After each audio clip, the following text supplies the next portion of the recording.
So my name is Matt Skinner. I teach New Testament at Luther Seminary. I'm starting my 22nd year here, which is kind of terrifying. So that's what I do. I literally teach New Testament here at Luther. It's pretty simple. The job title matches the job description. Teach pretty much anywhere in the New Testament, whatever is needed at a particular time, as well as all the other things that faculty do, like student advising and committees and just basically making it a happy, well-run place. I have not seen either Barbie or Oppenheimer, but they're both on my list. Okay. I'm excited to see both, but for really different reasons. I knew I was going to go to seminary when I was a college student. I was studying philosophy, which means it's pretty much either become a philosopher, go to seminary, or go to law school. So I knew I was seminary bound, did 4 years of youth ministry after college, and in the process of doing that, realized I really enjoyed study, I really enjoyed teaching, I really enjoyed certain aspects of ministry over others, but that was the place where I kind of got a sense of what congregational life was like, and really, I think, propelled me to go into seminary with a little more awareness, maybe with eyes more wide open about what ministry looks like. But I also knew in the back of my head, I thought, you know, if I get really into the school thing, I might just want to stick around and get a PhD and try to become a professor. So it was my middle year, my second year in seminary, where I realized, I think in my first semester, I really think I'd love to study New Testament. And I really think I could specialize in that and just love that and do that for the rest of my life. And what started off as a hunch turned into, I think, a calling, and then through a series of fortunate events or just sheer luck or God's guidance or some combination of all of that, I ended up here in 2002, where I started on the faculty here at Luther. I would tell my younger self to stay connected to the world around me. I loved seminary, I loved graduate school, I read everything I could possibly get my hands on and learned a ton. In the process, as I got busier and a little more focused in terms of my sense of calling and where I sensed God was taking me, I think I had to cut out some other things in my life, some activities, in some cases some relationships, or just maybe the ways I circulated with other people, other things that I read, and I think I lost something in the process there of being a little more well-rounded, right? Or being a little bit more of a student of other fields, for example. Like I wish I had read a science journal or like a science magazine, just something to keep me up to speed. When I felt like I didn't have enough time for novels during a semester, I wish I had read short stories. I mean, something just to keep other parts of my brain working and to continue to fire those creative parts of my mind, because I can get really analytical in a hurry, and seminary can guide you into a particular way of reasoning and seeing the world, which is good and which is helpful, but not at the absolute expense of everything else. The best way to get to know me outside the classroom, it might be to start by reading things I've written, books I've written. I'm on a podcast every single week that Luther Seminary produces called Sermon Brainwave. It's on the Working Preacher website. Got articles there and online. This isn't to say that I am not open to a conversation. It's just to say I've written a lot of stuff, and I think it's actually valuable when you're going to a school, especially a relatively small school like any seminary and like Luther Seminary, to get to know a bit of who your professors are before you show up in class cold on day one. And now this sounds like me assigning more work, but it's a way where you can kind of get a sense of, oh, this is how they think, or this theologically, these are the issues they care about. I get a sense of their personality. I mean, that's one way. Here actually on campus, in person, we could always go out for a meal or something like that. Here's the thing, I don't drink coffee. I don't like coffee. I've never liked coffee. I don't understand why anybody likes coffee. So we can go out to coffee. I'm just not going to drink coffee. So now everybody knows. The other thing we could do, you're welcome at my church. I attend, actually I'm on the staff, very, very, very part-time at Westminster Presbyterian in downtown Minneapolis. So come there one Sunday or one Wednesday evening, or join us online, and I think those are good ways to get to know me. This last spring I read Bono's autobiography, or Bono's memoir.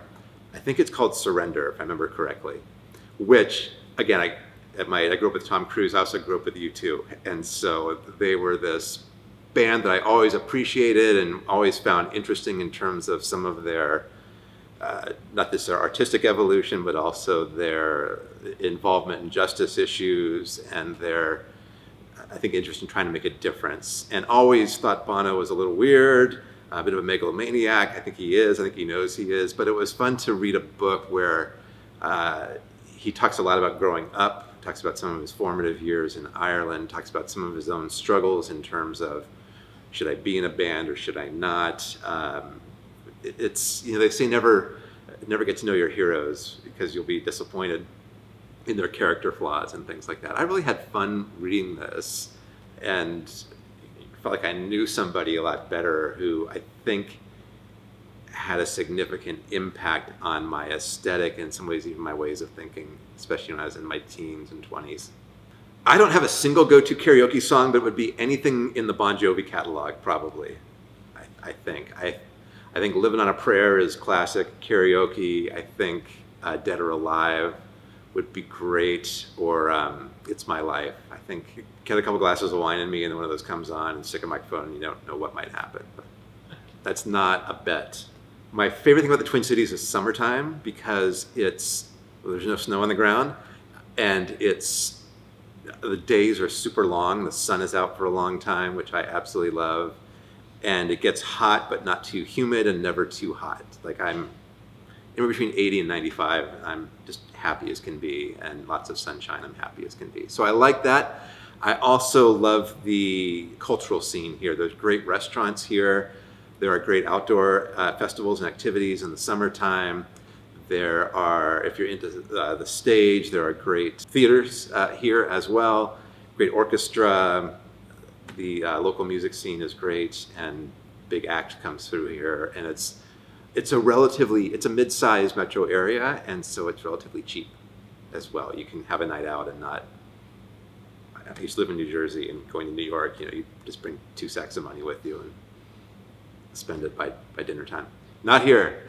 So this fall I'm teaching 2 courses. One is one of the epistles courses that's typically the second New Testament course an MDiv student would take, and it's called Romans through Revelation. So instead of just focusing on one epistle, we are doing 22 books in the entire New Testament, which goes at a bit of a breakneck pace. It's a lot to read, a lot of New Testament material to read and to read about. But I see it also as a course about learning about the canon, learning about the collection of biblical books, and also learning about emerging Christianity. What were some of the debates? What were some of the controversies? What were some of the problems? What were some of the opportunities that Paul and other Christian authors were trying to address in the documents that they wrote? And it gives us a sense that the church has always been theologically diverse, has always been making it up as you go along is not quite exactly the best way to put it, but adapting to changing circumstances, I think, is a fair way to put it. What does the message of Jesus Christ mean for us now in this city at this time with this emperor? And so it's a chance to review things like that. The other course I'm teaching this fall is called Scripture and Its Witnesses, and this is kind of the capstone, kind of the final course that an MDiv student would take in Bible, and I'm co-teaching it with Professor Cameron Howard, who teaches Old Testament, and we have both taught this course many times. I've taught it, I think, 4 times. She's probably taught it more with other people who are no longer on the faculty, and so now we get to teach it together for the first time. And we're pretty much tearing the whole thing down to the frame and rebuilding it and creating a new course that's kind of appropriate for the 2 of us. So that means it's going to be a lot of fun. We'll be kind of learning as we go and adapting to how students experience the course. And it's mostly about how does the Bible function in congregational ministry? How do we interpret the Bible as a whole? How do we make sense of its parts in light of its whole? How do we understand this book to still have the capacity to bring wisdom or to bring insight or to deliver the Word of God to very different cultural circumstances that we live in today compared to the cultures from which the Bible came? When I'm not teaching or writing books, what I do for fun, I really enjoy cooking. I'm not super good at it, but I really enjoy it. I enjoy spending time in my garden, which I'm not very good at it. Kind of depends on, how much time I have and how my back feels. I enjoy yoga. I'm not very good at it, but I enjoy it and it's good for me. And I enjoy doing crossword puzzles. So I brought this. This is some ancho chili powder from Penzeys. Penzeys is an upper Midwestern, spice company, I guess. Somehow they figured out a way to make a living with stores that sell only spices and herbs, and also online. But like I said, I enjoy cooking. I enjoy big, bold flavors in my food. I grew up in California, so I always have to make my own Mexican food here in Minnesota. And so Penzeys is a frequent stop for me. I'd offer an encouragement, which is keep a notebook or keep a journal of some kind in which you maybe keep track of some of the big questions that you encounter. Seminary has a way of opening windows, I guess like this, open doors, open windows, of opening windows onto some really, really big questions that we sometimes skip over or sometimes we didn't even know existed about the history of the Bible, where the Bible came from, about the nature of faith, about what people disagree about big problems the church has never been able to quite solve, about things the church has done in past history that are shameful and you don't want any part of. And those things can be really decentering or disorienting, but there's often not enough time to deal with them in the midst of a semester. And so I recommend just keeping track of some of those, either really big insights or important insights, what you learned, when you learned it, why you think it's important. It doesn't have to be a detailed journal. Nobody's going to read this. You don't have to publish it after you die. But so that you can go back to it when you have some breathing space during, a break between semesters or during a summer.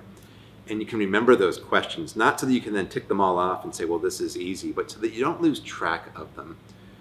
Because otherwise they can accumulate and start to feel overwhelming from time to time.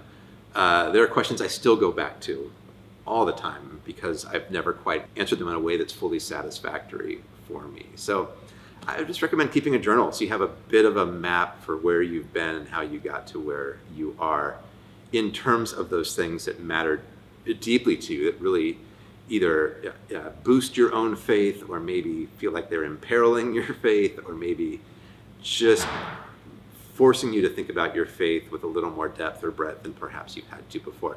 Because one day that's going to come back and it's going to be important because there's going to be somebody in a congregation or in a hospital ward or somebody who's going to have that same question or have that same issue, and you'll be able to journey with them through it.